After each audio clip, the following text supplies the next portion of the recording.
నా పేరు యనమల నాగేంద్ర ప్రసాద్ ఎలియాస్ నాగు, సర్పంచ్ కేసనపల్లి, మలికిపురం మండల సర్పంచుల సమాఖ్య అధ్యక్షుడిని. ఈ వీడియో చేయడానికి ముఖ్యమైనటువంటి కారణం ఏంటంటే, రాజ్యాంగబద్ధమైన పదవి చేసి ఎమ్మెల్యేగా ఉండి వైఎస్ఆర్సీపీ పార్టీలో మంత్రివర్యులుగా చేసి చౌకబారు ప్రకటనలు, నీ స్థాయికి దిగజారిపోయిన ప్రకటనలు చేయటం చాలా విడ్డూరంగా ఉంది.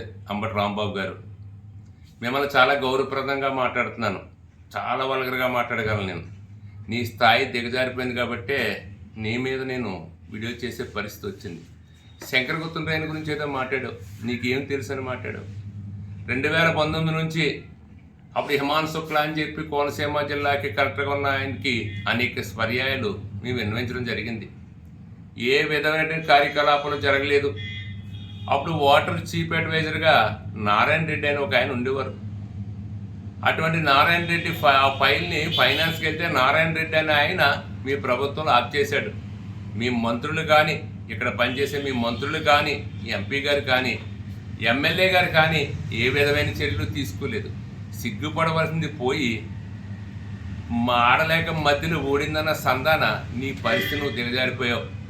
నువ్వు మృదువర్ణ వాడికి మొగల పొద్దు ఇస్తే ముడిసి ఎక్కడో పెట్టుకున్నాడంటే తల్ల పెట్టుకోవడం మానేసి ఒక్కసారి ఒళ్ళు దగ్గర పెట్టుకో. అంబటి రాంబాబు గారు, మీకు దయ ఉంచి ఈ శంకర్ గుర్తుండ్రాయన గురించి మరొక్క మాట మాట్లాడితే చాలా హీనాతిహీనంగా నీకు జవాబు చెప్పే పరిస్థితి వస్తుంది. ఇక పవన్ కళ్యాణ్ గారి గురించి, నేను తెలుగుదేశం, ఆయన పవన్ కళ్యాణ్ గారు జనసేన అని.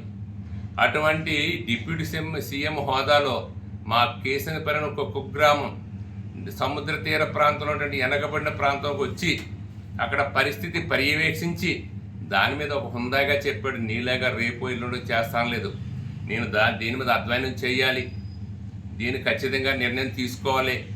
ఈ తూర్పుగోదావరి జిల్లాలో రమారమి 35,000-4,000 కోట్ల రూపాయలు డ్రైనేజీకి పెట్టాలి. ఇప్పుడు ఇచ్చే ప్యాకేజ్ మీకు ఇస్తాం, అప్పుడు కూడా స్పెషల్ ప్యాకేజ్ ఇచ్చి కొబ్బరి తోటలని యథాస్థాయికి తీసుకురావాలని చాలా సున్నితంగా, చాలా సరదాగా, హ్యాపీగా చెప్పాడు ఆయన.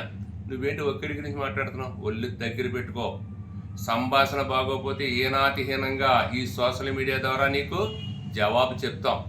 మా పరిస్థితి గురించి కానీ, మా శంకర్ గుర్తుండ్రాయన గురించి కానీ మరొక మాట మాట్లాడితే ఖబర్దార్, జాగ్రత్త.